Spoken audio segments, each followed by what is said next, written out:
আসসালামু আলাইকুম। আজকে তোমাদের জন্য নতুন একটা ব্লগ নিয়ে আসছি। এই প্রথম এটা হচ্ছে আমার আম্মুর চ্যানেলের দ্বিতীয় ব্লগ।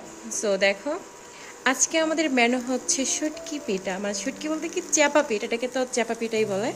দেখো আমার আম্মু কিভাবে এটাকে রেডি করতেছে আমাদের গ্রামের বাড়িতে। তো মাটির চুলাও হয়, প্লাস হচ্ছে তোমার কারেন্টের চুলাও ইউজ করা যায়। সো তোমরা আমাদের সাথে থাকো আর আমরা তোমাদেরকে দেখাবো কিভাবে চ্যাপা পিঠা বানায়। আর শুরু থেকে শেষ পর্যন্ত ব্লগটা দেখো আর সাবস্ক্রাইব করতে কিন্তু ভুলে যেও না।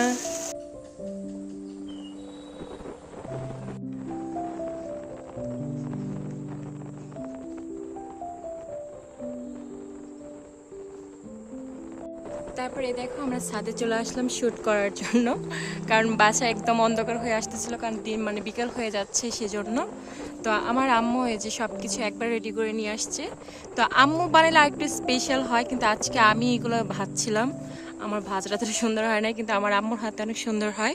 তারপরে দেখো কি করবে, এই যে একটা গাল, এটার মাঝে সবগুলো দিবে।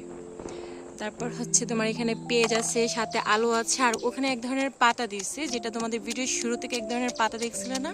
ওই পাতার নাম কি আমার? দস্তর দস্তরা পাতা দেওয়া হয়েছে এখানে। দস্তর কচু আচ্ছা, দস্ত কসু।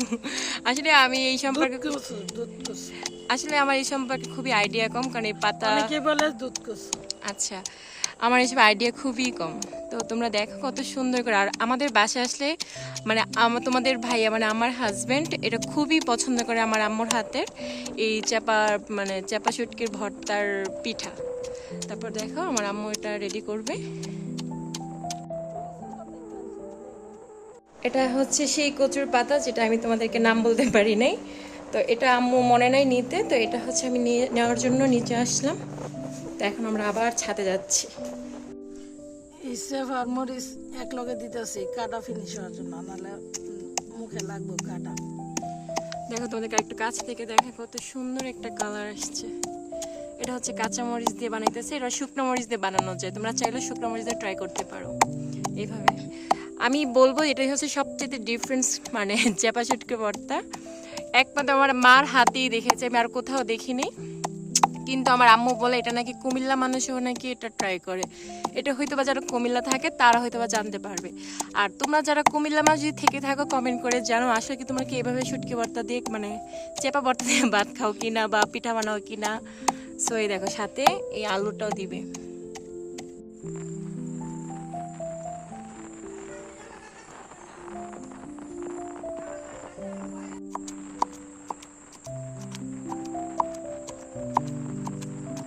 এই দেখো কত সুন্দর করে মাখানো হচ্ছে, কারণ এগুলো ওই গাডার মাঝে এটা পুরোটা ফিনিশিং হয় না, হাত দিয়ে এটা পরে পুরো রেডি করে দিতে হয়।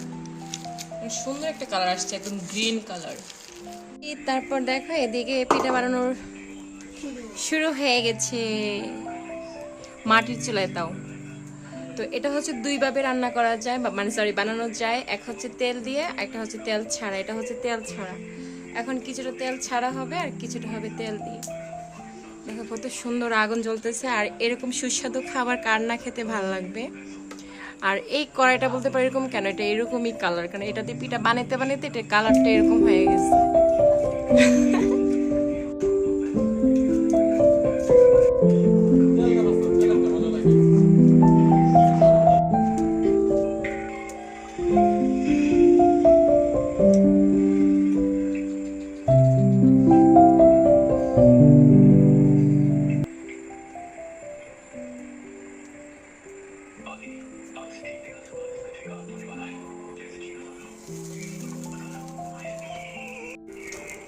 এই দেখো আমি এখন একটা খুরসুর নিয়ে আসছি, এটা হাত দিয়ে উঠালেও সুন্দর ভালো লাগে, কিন্তু আমার তো সম্ভব না হাত দিয়ে ওঠানো। দেখো কত সুন্দর করে হচ্ছে। এটা কিন্তু চালের গুঁড়া দিয়ে কিন্তু বানাইতেছে, আটা দিয়ে না আবার, কারণ চালের গুঁড়া দিয়ে অনেক কিছুই ভালো লাগে, মানে আটা দিয়ে কোনো কিছুই ভালো লাগে না। আটা দিয়ে মজা লাগে না, চালের গুঁড়ি দিয়ে মজা লাগে, আটা দিয়ে আটা আটা লাগে।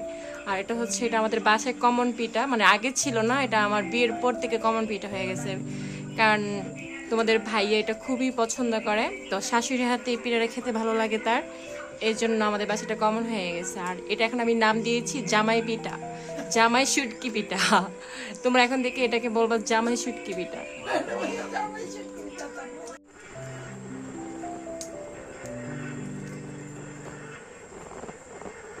হচ্ছে আমাদের পিঠা ডান, আরো বানানো হচ্ছে। তো দেখো অনেক সুন্দর একটা কালার আসছে পিঠাগুলো, একদম খেতে অনেক সুস্বাদু মনে হবে। এই দেখো এখন এটা হচ্ছে পিঠার ভিতরের অংশটা। ওয়াও, সেই সুন্দর একটা কালার দেখছো। অনেক গরম কিন্তু দেখো এটা অনেক সুস্বাদু হবে।